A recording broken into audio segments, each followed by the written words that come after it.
Hello बच्चों। यहाँ लिखा है speed of sound in hydrogen at 0 degree centigrade is 1200 metre per second. Clear है। तो जैसे v हम लोग यहाँ से लिखते हैं तो हम इसको गामा p बाई रो भी लिखते हैं, गामा RT बाई एम भी लिखते हैं।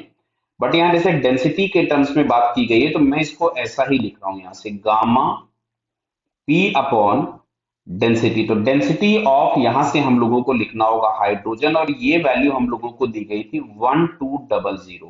क्लियर है। चलिए भाई आगे बढ़ते हैं। अब इसमें लिखा हुआ है विथ हाइड्रोजन, क्या लिखा है, with some amount of oxygen is mixed with the hydrogen the speed is decreases to 500।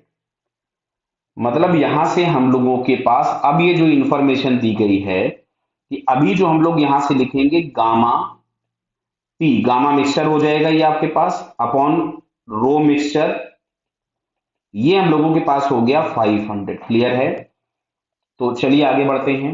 लिखा है the density of oxygen is 16 times that of hydrogen the ratio of hydrogen oxygen volume in the mixture. Clear है। तो अब देखो, जैसे यहाँ पे सबसे पहले हम लोगों को डेंसिटी निकालनी है तो टोटल मान लेते हैं कि जो x परसेंटेज था या x पार्ट जो है वो हाइड्रोजन का है और वाई पार्ट जो हम लोगों के पास है वो ऑक्सीजन का है। तो यहां से हम लोग लिख सकते थे density of hydrogen into x plus density of oxygen into y, और ये हम लोगों के पास हो गया डेंसिटी ऑफ मिक्सचर। तो टोटल वॉल्यूम हम लोगों के पास था एक्स प्लस वाई। क्लियर। तो यहां से हम लोगों को मिला डेंसिटी ऑफ मिक्सचर। अब इसमें कुछ और यूज करें क्या, जैसे इसमें लिखा है density of oxygen is 16 times the density of hydrogen, मतलब इसकी जगह मैं लिख सकता था, देखिए density of H2 into x plus 16 times the density of H2। ये ऐसा लिखने से एक तो ये होगा ना कि एक वेरिएबल तो कम हुआ हम लोगों के पास इंटू एक्स प्लस वाई। तो डेंसिटी ऑफ मिक्सचर जो हम लोगों को मिलेगा, ध्यान से देखिए, तो डेंसिटी ऑफ मिक्सचर के नाम पे हम लोग लिख सकते थे डेंसिटी ऑफ हाइड्रोजन, तो मैंने बाहर कर दिया। यहां से आपके पास मिलेगा x plus 16y upon x plus y, ये हम लोगों को मिल गया। क्लियर है। अब बात आती है जैसे यहां पर हम लोगों के पास, क्लियर, अब गामा के बारे में हम लोग क्या बोलेंगे, तो देखिए हाइड्रोजन और ऑक्सीजन दोनों ही डायटोमिक है, दोनों डायटोमिक है, तो गामा दोनों का सेम रहेगा। क्लियर।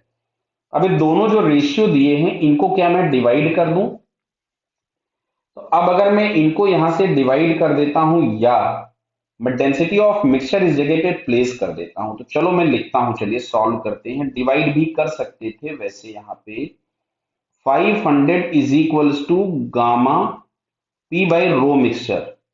अच्छा, रो मिक्सचर की जगह पे हम लोगों के पास आ गया रो H2 into x plus 16y, और ये जो नीचे x प्लस वाई था ये ऊपर चला गया x प्लस वाई। क्लियर है। तो क्या मैं इसको ऐसा लिख सकता हूं, देखिए gamma p upon rho of H2 into root of x plus y upon x plus 16y, है ना। आपसे रेशियो पूछा था, वॉल्यूम्स के रेशियो क्या है, देखिए यही पूछा हुआ है, the ratio of hydrogen to oxygen volume, यानी हम लोगों को x अपॉन वाई की वैल्यू फाइंड करनी है कुछ भी करके। ठीक है।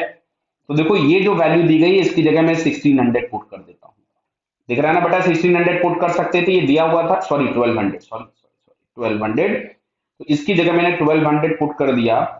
तो ये हम लोगों को मिलता है 500 upon 1200 is equals to under root of x plus y upon x plus 16y,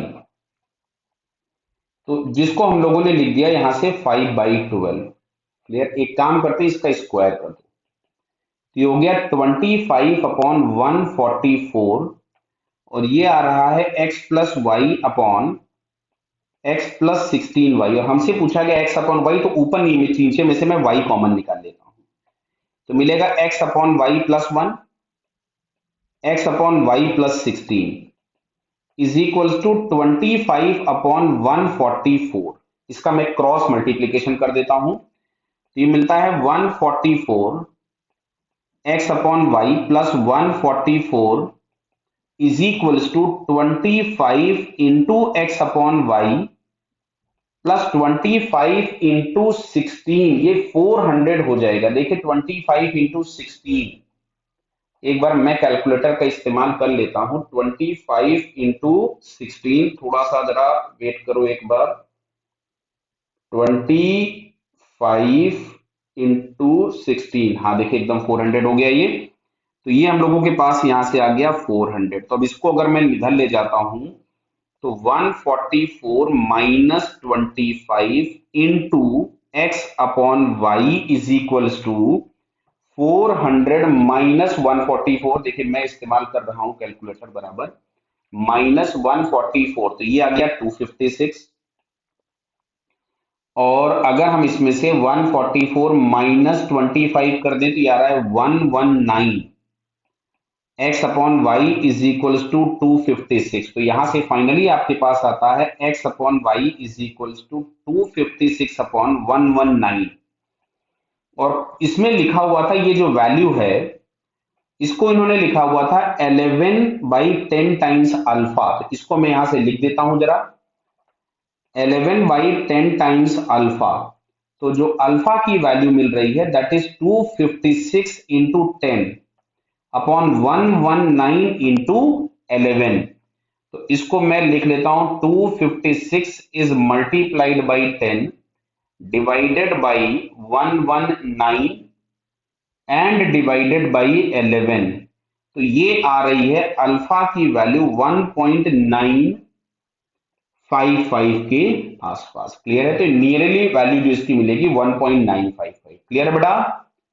okay, इसमें कुछ नया काम नहीं किया। ये तो जो नीचे वाला ये जितना पार्ट आपको दिख रहा है ये तो बेसिक कैलकुलेशन वाला पार्ट है। कंसेप्ट के नाम पे केवल आपके पास क्या था, ये जो पार्ट हम लोगों ने कैलकुलेट किया ये थोड़ा सा हम लोगों के लिए नया हो सकता था बस, बाकी कोई भी पार्ट नया नहीं था, सब चीजें हम पहले से कर चुके थे। क्लियर बेटा? Okay, all the best.